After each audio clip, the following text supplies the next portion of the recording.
several people on the last video asked how much feed we go through, like on a weekly basis.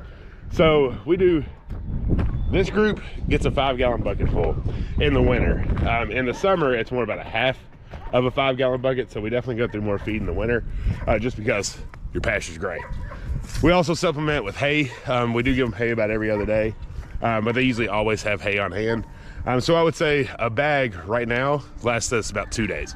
So every 2 days we're using a 50-pound bag of feed.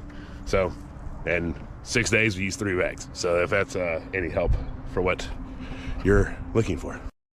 And because usually when I answer that question, this is the next question. What do we feed? So ours is called B&D. It's specifically a goat feed.